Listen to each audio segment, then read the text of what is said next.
This is the News 4 Rundown. Good evening, everyone, and welcome to the News 4 Rundown. I'm Un Yang. It's Wednesday, February 25th. Here's a look at some of the stories we're following for you tonight. Coming up, a behind-the-scenes look at a new air traffic management system that just went into effect in our area. We'll tell you how it could potentially cut down on your wait times. Plus, a pump a day could keep the doctor away. More on the experimental nasal spray that could be a game changer for flu season. Then, pack your bags. The Commanders are going across the pond. More on the Burgundy and Gold's second straight international game and the excitement building around the overseas matchup. But first tonight, President Trump's State of the Union address. The speech marked an important opportunity for the president to make a case for his vision ahead of the midterms. It was heavy on patriotism, but some say it was light on policy. The speech clocked in at a record 1 hour and 48 minutes, the longest in history. In terms of policy, the president vowed to move ahead with tariffs and criticized a Supreme Court decision that struck most of them down. He also tried to refocus his immigration policy on undocumented immigrants who commit crimes after facing backlash over ICE actions that killed Americans in Minnesota. The biggest bipartisan cheers of the night came as the president honored the gold medal winning U.S. men's hockey team. The women's team declined an invite to attend. The president also presented 2 medals of honor to military aviators of different eras: a helicopter pilot wounded in the recent raid that captured Nicolas Maduro and a Korean War fighter pilot. There was also a speech of no-shows and walkouts on the Democratic side. Congressman Al Green was removed at a second consecutive presidential address after holding up a sign that read, "Black people aren't apes." The sign was a reference to a racist social media post the president shared earlier this month. It depicted former President Barack Obama and First Lady Michelle Obama as apes. The post was deleted after bipartisan backlash. The night was capped by Virginia Governor Abigail Spanberger delivering the Democratic response to the Trump address. Since this president took office last year, his reckless trade policies have forced American families to pay more than $1,700 each in tariff costs. Small businesses have suffered, farmers have suffered, some losing entire markets.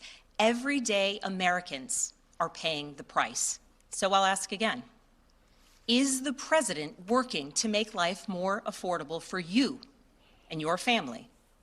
We all know the answer is no. The governor also said the Trump administration is contributing to great uncertainty around the world. Today, the president listening to proposals on an overhaul of Dulles International Airport. It is the second meeting on the matter Trump has had this month. The president has previously called for changes to the airport, saying Dulles needs to be rebuilt because it is, quote, a terrible airport. Here to discuss the plans is Washington Post White House reporter Dan Diamond. Dan, thanks for joining us tonight. Thanks for having me, Anya. So, Dan, earlier this month, the companies pitched the president on their vision of a new look for Dulles. What came out of that meeting, and are there any big updates from today's meeting? Well, the White House had put out a call for proposals around the country on how companies would improve Dulles. You can go on a federal website, the Department of Transportation website, see some of those ideas. And about 24 companies gave proposals for what they would do. A half dozen companies then met with the president and Transportation Secretary Sean Duffy earlier this month on ideas like building a brand new terminal at Dulles or getting rid of the, quote, people movers, those mobile lounges that are not uniformly popular. And today's meeting, my understanding, is an update, essentially, more ideas for the president, maybe some more discussion of how this would be paid for, because President Trump does not want this to go through Congress, does not want to spend years on this plan. He wants to get it done this term, if possible. And speaking of that, one of the changes he wants is to have Dulles renamed after him, and that would take a congressional approval. What is the likelihood of that happening? And we've seen him already change names of other buildings to be renamed after him, the Kennedy Center, for example. Could the president find a loophole in this law and make that happen? Well, I think you just alluded to the loophole. He could go put his name, or he could have his deputies put his name on the building and then have that be a fight in the courts. That happened at the Kennedy Center. It happened with the Institute of Peace, where I talked to people at the Institute of Peace who said this is illegal. This has to be an act of Congress. But if you drive down past that building now, it is the Donald J. Trump Institute of Peace. And the argument that the Trump administration would make is that President Trump, by doing work on these buildings, that he somehow deserves his name on them. I should say there's been no precedent for that in the past, with sitting presidents moving to brand buildings after themselves. Right, especially the Kennedy Center is a living memorial. Right. And the Dulles airport was named for John Foster Dulles, the Secretary of State. So there's already someone who's being honored with that airport. And what does the timeline look like for this, Dan, to remodel Dulles, and how much impact in the outcoming flights would it have? That's a good question. I think that the Trump administration does want to move relatively quickly to pick the various proposals that they want to implement. And I've been told maybe they'll take one idea from one company, another idea from another company. It didn't sound like, when I'd spoken to folks for our story at the Washington Post, that they'd made any decisions yet. But I would imagine in the coming weeks or months, they are going to go public with this. I mean, we know about this because we've reported on it. President Trump has not said these are the proposals I'm considering yet. And then the goal, I think, would be to start moving ahead well before the end of Trump's term, because he wants to see this done as soon as possible. And you mentioned how much it would cost in the meeting, that was something they discussed. Would taxpayers be responsible for any of this, and how much would that be? It's a good question. So the Trump administration has looked at models like a public-private partnership, which has been done at other airports, other facilities around the country. It's possible that some of the companies that stand to gain from a change to Dulles, like United Airlines, might want to put their own money toward a proposal here. But as of last check for our story today, it sounded like the financing was still up in the air. All right. Washington Post White House reporter Dan Diamond, thanks for joining us, and we appreciate your insights tonight. Thanks for having me. Now let's get to Reagan National Airport, where safety around the airport has been a major focus since last year's deadly midair collision. Tonight, we are getting an exclusive look at a new air traffic management system that just went into effect at Reagan National. It is expected to be a big help to air traffic controllers. News 4 transportation reporter Adam Tuss has a story that you'll only see on News 4. Did you know that when your plane pushes back from the gate, taxis to the runway, and takes off, it's being tracked by air traffic controllers by a physical piece of paper? The way most air traffic is managed today is there is a printer that for every single flight, there's a piece of paper that's printed out. It's a few inches long, a little bit high, and on that is all the key information about the airplane. And you probably didn't know there are multiple air traffic controllers used just to get your plane to take off or land. I physically hand this whole carrier with the strip in it over to that controller. Now he manages it. Now the paper is gone and the process has become digitized, at least at Reagan National Airport. Technology and engineering company Leidos just put a new system known as the Terminal Flight Data Manager into place last week at DCA. They showed it to us here at L'Enfant Plaza. Basically, it's a huge digital update that allows information about planes to be passed from controller to controller through monitors instead of an actual physical piece of paper. Douglas Lieberman with Leidos tells us the early response is positive, and the program has lightened the, quote, cognitive load of some controllers at Reagan. The tower there is known as one of the most challenging in aviation. I mean, I have ultimate respect for the complexity and the amount of information that a controller has to absorb. This program also expected to cut down on the time planes idle before and after takeoff. So, of course, we had to test it out. UAL 374 clear for takeoff. We did it. Got him off the ground. All right. Ready to go to the air traffic control tower. Not really. Let's just say I'll leave it to the professionals. In the district, Adam Tuss, News 4. This digital air traffic system is now in place at more than a dozen airports around the country, but some, including Dulles and BWI Marshall, are still using those paper strips. All right, much more to come tonight on the News 4 Rundown, including whether or not today's warmer weather will stick around. Yeah, not bad at all today. I mean, a high temperature of 54, one of the warmest days we've seen across the area, but we get cooler tomorrow and tracking another storm system that works its way on through. We'll talk about that. I'll take you hour by hour coming up. Imagine a nasal spray that could stop you from getting sick. Researchers in Maryland are testing an experimental treatment designed to do just that, essentially blocking common viruses from taking hold. The goal, fewer illnesses, fewer missed days from school and work, and potentially a new tool to keep us healthy during cold and flu season. News 4's Erica Gonzalez takes us inside this promising clinical trial that's happening locally. They're human guinea pigs, hoping to stop the common cold before it takes hold. Working in psychology and going through college, I really appreciated research. I saw the study posted around one of the buildings, and I thought it looked like an interesting project and wanted to check it out. Both men are volunteers testing an experimental treatment at the University of Maryland School of Medicine. It's a nasal spray designed to help prevent the respiratory viruses we worry about most during cold and flu season. Everything from a cold to the flu and even COVID-19. Each week, participants spray a powder into each nostril, similar to how people already use Flonase for allergies, and that's it. The medicine does the rest. So this is really an out-of-the-box new type of study. Unlike a vaccine or a drug, this is actually meant to boost our immune response against all viruses.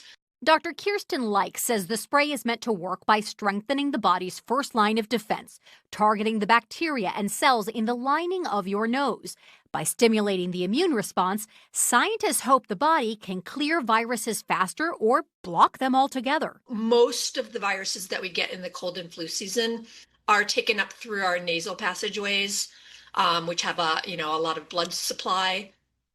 And if we can boost the immune response locally, then maybe we can block the uptake of those viruses or at least prevent them from becoming serious. This clinical trial is still in the early stages. Right now, testing for safety, and next year, an additional 900 volunteers will be recruited to study how well it works. Dr. Leik is optimistic and hopes one day something like this could be available over the counter without a prescription for people of all ages. It really could be a game changer because it would be the first kind of product of its kind that reduces a whole collection of viruses. In an ideal world, if this works really well, it would be something that you could just pop down to the grocery store or your neighborhood convenience store and pick up nasal spray during the cold and flu season and protect yourself. According to the CDC, 23 million people have gotten the flu so far this season. 300,000 have been hospitalized and 19,000 have died. And beyond flu, countless more people miss work, school, and time with family because of everyday viral infections. For Michael Ostermeyer, a father of two, the goal is to boost his family's immunity, keeping him and the kids out of the doctor's office. I have two kids, and so, I have absolutely noticed, whether it's them going to school, whether being around their friends, just as soon as I had kids, I started getting sick a lot more. Viral infections are common this time of year, and there's no cure for most of them. Doctors typically say to rest and drink lots of fluids. This could change that, potentially offering a new tool for treatment. There's a lot of cough drops, bed rest, chicken noodle soup, things like that. But I think this spray could definitely help accelerate that process in terms of helping people get healthier faster. I have a grandma that's in her late 80s, and it's definitely a kind of thing where when sick, don't want to interact with her as much to make sure she stays healthy. So limiting that kind of exposure would definitely be better for my relationship with her. A simple idea with big potential during cold and flu season. Weather in the 50s today, Doug Cameron, which was really nice, but we have to deal with tomorrow. And then something after the weekend, which I'm getting a little concerned about. Yeah, but focus on the weekend first. Okay, there we go. 60 degrees on Saturday is where we're taking you, yes. So that's looking good. Out there right now, it's actually a fairly mild evening, and when you compare it to what we've seen over the past couple of days and really the past month or so, after a high of 54 today, right now coming in at 52. Here we are at 7 o'clock hour, 52 degrees. That's not bad. Still winds out of the southwest at 7 miles per hour. 40 to the north, 48 in Martinsburg and Leesburg, as well as 47 down towards Culpeper. Culpeper today hit 60, 50 degrees right now down towards Fredericksburg. So some nice numbers. Nothing on the radar picture. We're dry. You widen out, though. You see where our next storm's coming from. It's in the middle part of the country right now. You can see rain and snow associated with it. That system is working its way our direction, and we will see a little bit of that rain, most likely, and a possibility of some snow. Wintry mix possible for tomorrow. Now, I want to show you. This is the American model. You heard me talk so much last week about the American model, but giving us the blizzard along the East Coast. And it was right for the most part. Didn't get our area right. Remember, it had 30 inches for us at one point. Well, now it's showing a little bit of snow in our northern zones with rain down to the south.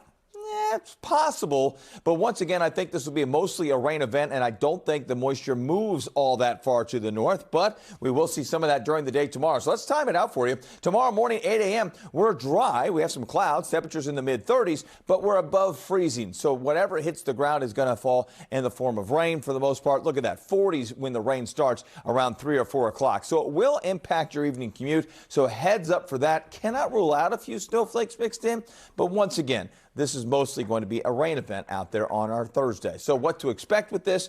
Cooler, cloudy with showers likely during the afternoon and evening rush.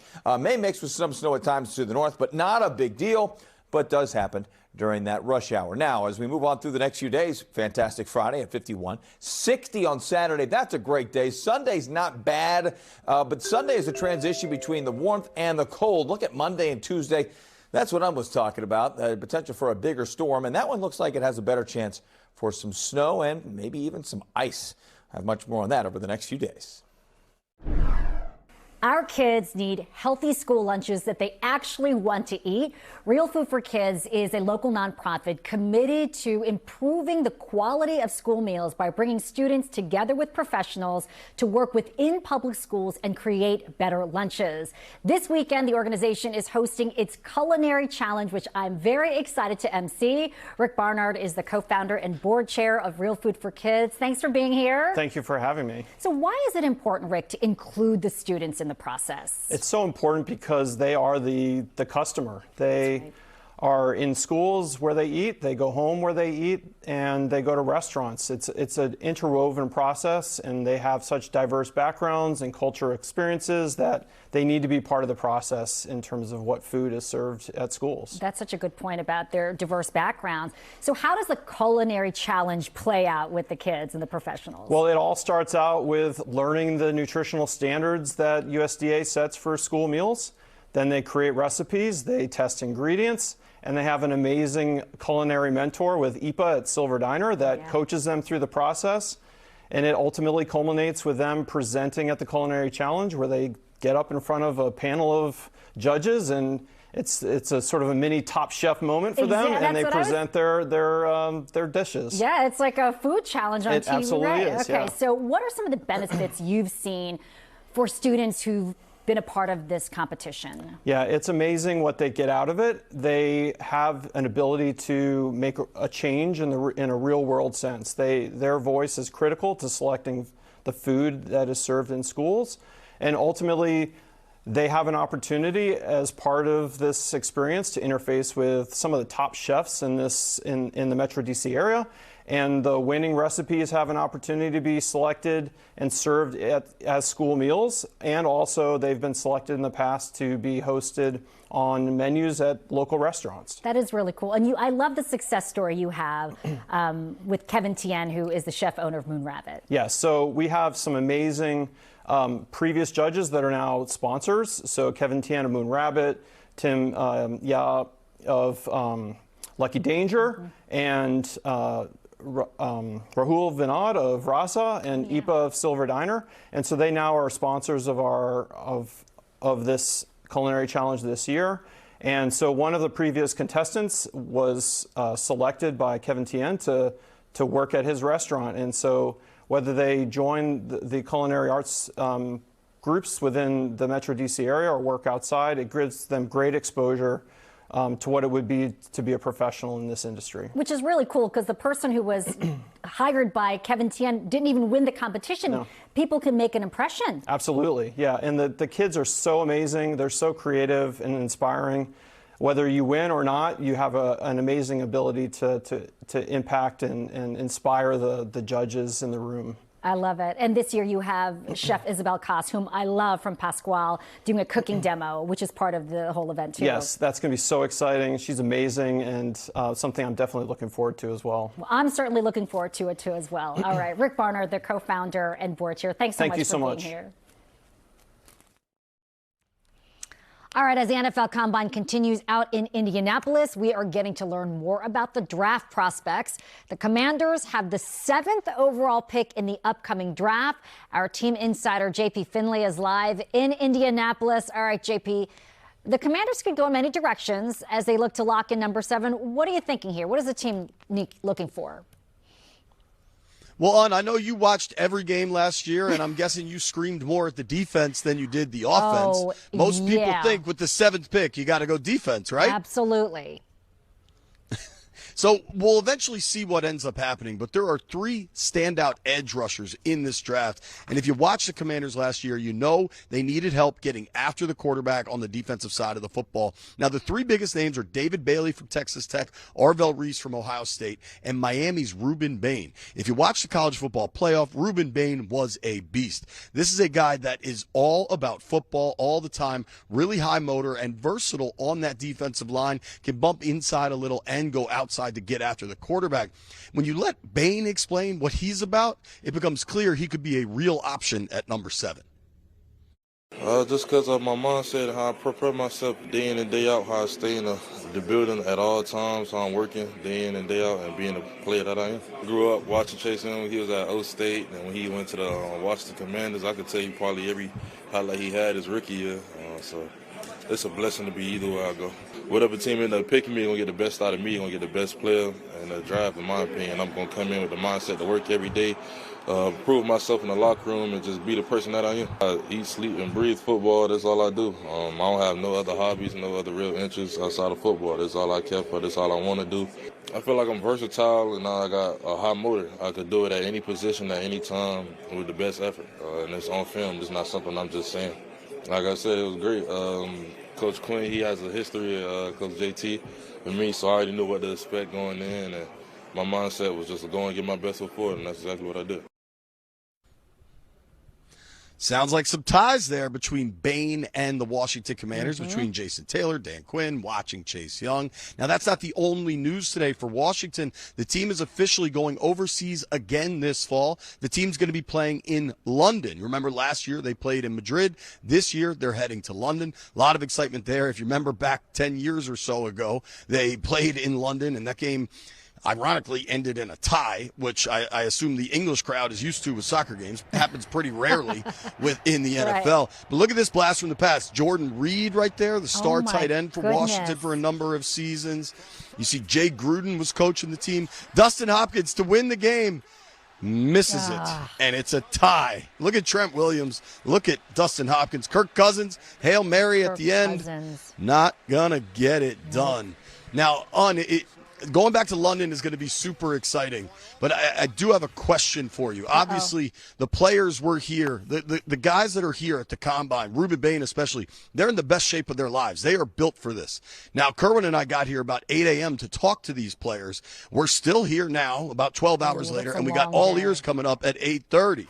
So to keep myself fresh, I went and changed my shirt, changed my little sweater here, and I got this drink at my hotel. Now, it's gluten-free, it's vegan, but it might have 200 milligrams of caffeine. Is that too much to consume at 8 p.m.? That is way too much to consume. I'm concerned about how you're going to fall asleep Only 5 tonight. Calories on. Only 5 calories I actually know what that energy drink is because I think I've definitely had one of those. But it makes me a little jumpy, so I'm concerned about you. Here is a true fact. Jumpy? What do you mean? We've been fans for so long. My middle child had a Jordan Reed jersey. I kid you not. So I love that. What Jordan a Reed, blast really great from the guy. past, right? Love it. Absolutely. Jordan Reed, really, really great guy. Now retired, has a nice family. Hated to see how his career went with the concussions there, but really on track to be an all-time great Washington tight end. Yeah, we loved him. Listen, I'm campaigning to go to London with you, okay? Make sure you watch All Ears with JP Finley. That does it for us. Have a great night, everyone.